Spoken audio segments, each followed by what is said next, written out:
Game after game, we try to challenge ourselves. For Detroit, we wanted to, first of all, to write a story that would be incredibly bending, which means the most non-linear story that we've ever created. And we wanted really the player to have the possibility to change the story, change his own journey. When you're writing at Quantic, you're writing for an interactive medium. You know, when you're working in television, you'll put a character in a difficult situation, and you as a writing team will argue about what would that character do.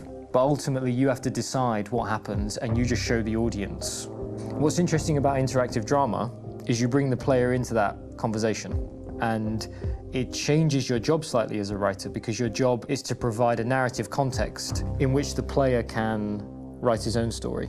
You're giving him this kind of narrative Lego that he's going to snap together into his own shape. You also have the ability to make your audience attach themselves to your characters, because the audience is in some sense responsible for what happens to the characters. It's just a few cans.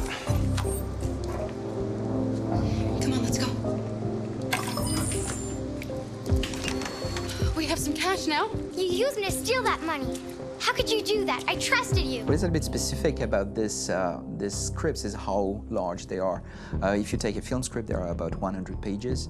But here we have to deal with a script that is between 4,000 and 5,000 pages. Everything becomes bigger because we don't just tell one story, but we tell all the possible stories that can be told within this narrative space.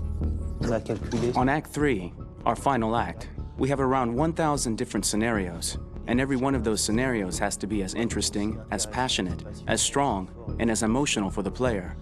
We want every action that the player does, every interaction that is available to serve in telling the story, and help the player understand who his character is, and build that character moment to moment.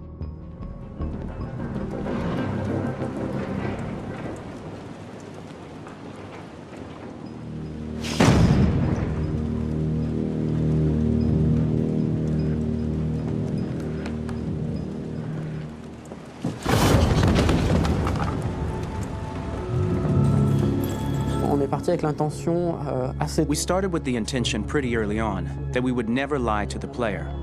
So we implemented a visible tree structure in the game that players can consult during a scene or at the end of it, which shows exactly what they did and what they missed. There are games out there offering world exploration.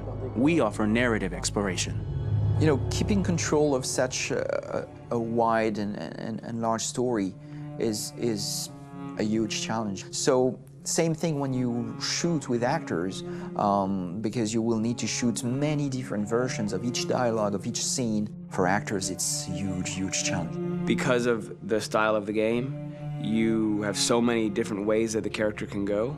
Every decision, it's what I call kind of choose your own adventure. Like every decision that the player makes, it's going to open up 40 more pages of material and experience that ties in, which means as a performer, you have to try to continue to make things feel real that the player might not ever see, but also that in performance, it's not always connected to a previous act. It's grueling, it's hard work, but it's a great team, and I enjoy doing it. I was really frustrated. I was until I got to this point where I kind of was able to step outside of my own experience and even in a lot of ways my own process and be able to step outside of that and okay, this is something new. What do you need? How do I meet you there? How do I give you what you need and still feel like I'm doing what's right? And once I did that, then all of a sudden it got really fun. It was much freer, and having to approach it in a new way and think about the player and think about how it serves them and what I'm doing for them or what I'm letting them into. It's really, I think, helped me grow in general. Remember, there's nothing on the left. That's a wall, so it's probably all there. And then make her come first, close. But I think you would go first to check that it's safe. Okay, sure.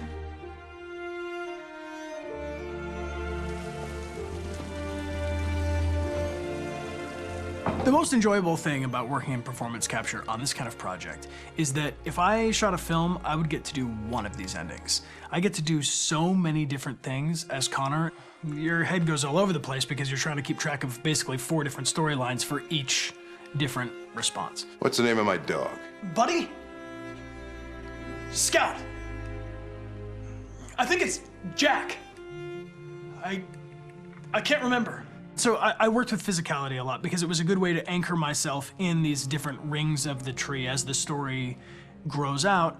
I know where that is physically in my body, and then I can switch more continually on set, and it'll be entirely up to the player to determine what order those things come out and what they look like from a distance. Like if you're playing through it, the culmination of all of that will be their version of Connor. I'm faster than you, and I don't feel pain. You don't stand a chance against me. Listen, asshole. If it was up to me, I'd throw the lot of you in a dumpster and light a match to it.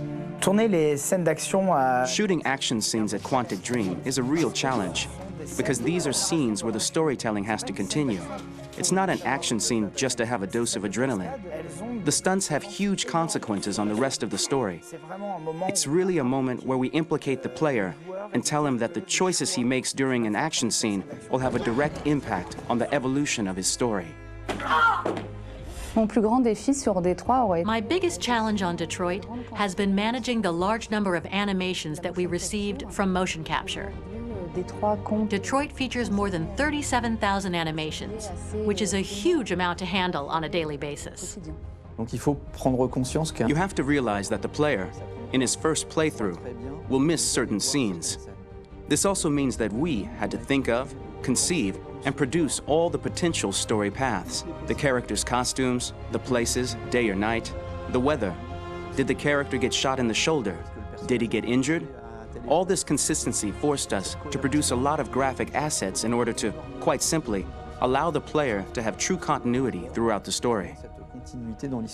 Honestly, we were even surprised by the challenges that come with such a big tree structure. And we did our best to guarantee quality across all the game and make sure that whatever path you choose within this narrative space, you will have an equally good experience.